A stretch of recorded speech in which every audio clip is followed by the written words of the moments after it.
Isaac. Ok, non, c'est bon.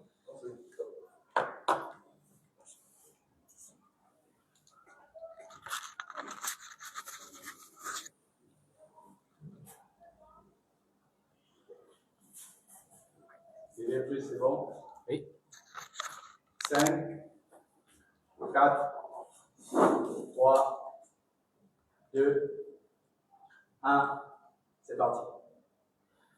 Mesdames et messieurs, chers journalistes, au nom de la Fédération des travailleurs du Gabon, la Confédération FETRAG, je voudrais déjà vous remercier pour l'affluence que vous représentez, pour nous permettre aujourd'hui de nous exprimer par rapport à un événement majeur, notamment les premières élections professionnelles du pays. Alors, nous avons préparé un réquisitoire que vous me permettrez de vous lire avant de rentrer dans le contexte des échanges pour pouvoir vous donner le contenu en fait de cette conférence de presse. Alors, ce réquisitoire est contre la Commission nationale des élections professionnelles. Elle a pour objet un échec systémique, la violation de l'obligation légale d'organisation, la rupture de la chaîne décisionnelle et l'atteinte à la sincérité du scrutin. Alors, il ne s'agit plus d'irrégularités isolées, ni de simples dysfonctionnements administratifs. Ce qui est en cause, c'est un effondrement global du processus électoral, révélateur d'une défaillance structurelle grave. La Commission nationale des élections professionnelles, investie d'une mission essentielle à la démocratie sociale, n'a pas seulement failli, elle a vidé le processus électoral de sa substance. Une violation frontale de l'article 2 de l'arrêté 08 et de la chaîne de décision publique. L'article 2 de l'arrêté 08 est sans ambiguïté. La Commission est chargée d'organiser les élections professionnelles dans le secteur public, parapublic, privé, sous l'autorité du ministre du Travail. Cette disposition consacre une architecture institutionnelle précise. Le ministre incarne l'autorité politique, dépositaire du pouvoir de décision. Les acteurs opérationnels produisent les données techniques du processus. Les conseils du ministre apportent des avis techniques structurés constituant des outils d'aide à la décision. La Commission assure la mise en œuvre effective de la cohérence du processus. Ainsi, la décision politique ne peut être pertinente que si elle repose sur des informations fiables, consolidées et remontées dans les délais. Or, en se limitant à ces interventions partielles, parfois inexistantes, la Commission a rompu cette chaîne. Absence de structuration des données électorales, défaut de remontée d'informations crédibles, carence dans l'appui technique et la décision ministérielle. Dès lors, la défaillance constatée dépasse la seule exécution, c'est l'ensemble du mécanisme d'aide à la décision publique qui a été neutralisé. Ce manquement constitue à lui seul un fondement sérieux d'annulation du scrutin. En ce qui concerne le processus électoral, dans son architecture et son pilotage, aucun processus électoral crédible ne peut exister sans organe opérationnel fonctionnel, encadrement structuré, supervision effective. Or, aucune commission électorale pleinement opérationnelle, aucune coordination nationale cohérente, aucun contrôle uniforme des opérations. Le contrôle est sans équivoque, le constat est sans équivoque. Un processus livré à lui-même, sans direction, sans garantie. Nous avons donc eu affaire à une fragmentation révélatrice d'un échec global. Dans le secteur privé, quelques entreprises ont achevé leur processus électoral. Mais ces cas demeurent marginaux. La majorité des entreprises n'a pas conduit les opérations à terme. Ce déséquilibre démontre une réalité incontestable. Le système, dans son ensemble, a échoué. Les réussites observées ne procèdent pas d'un pilotage institutionnel efficace, mais d'initiatives isolées des employeurs. Un abandon manifeste du secteur public. Dans le secteur public, absence totale de maîtrise du processus, absence d'accompagnement technique, impréparation face à un scrutin inédit, recours tardif à des mesures transitoires pour combler un vide prévisible. ce constat ne traduit pas une insuffisance ponctuelle. Il révèle une carence structurelle, une incohérence normative portant atteinte à l'égalité. Pour un même processus électoral, une proportionnelle pure est appliquée au privé et au parapublic.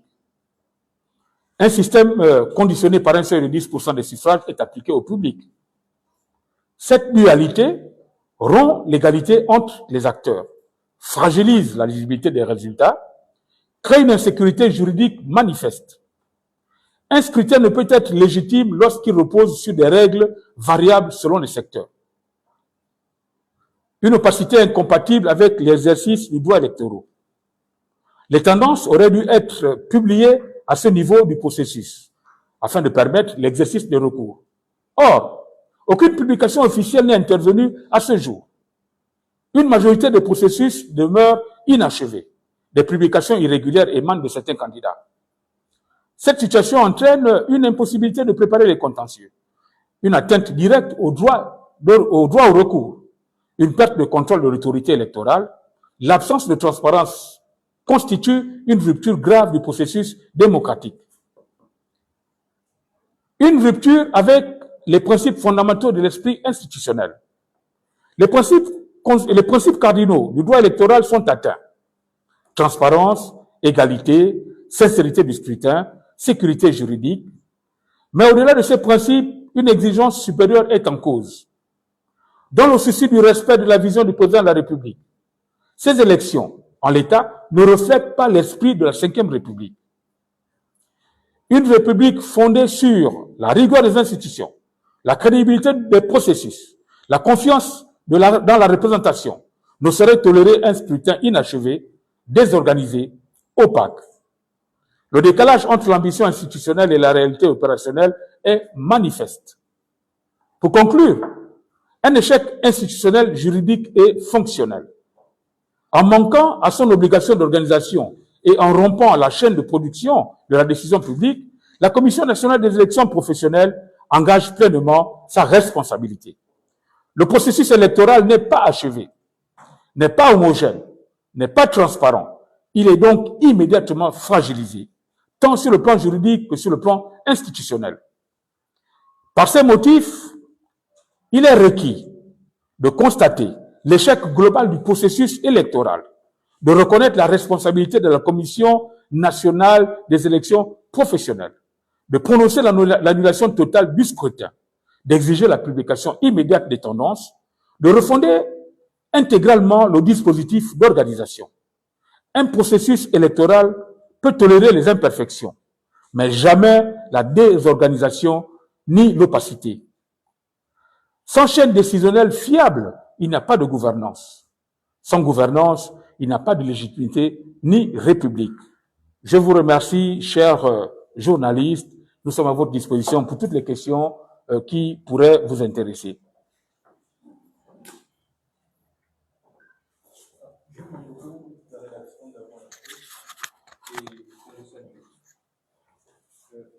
Nous aimerions savoir, parce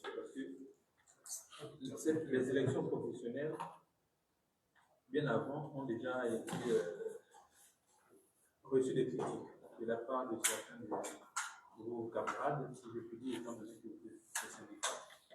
Certains avaient même déjà trouvé que ces élections n'étaient pas bien préparées dès le départ.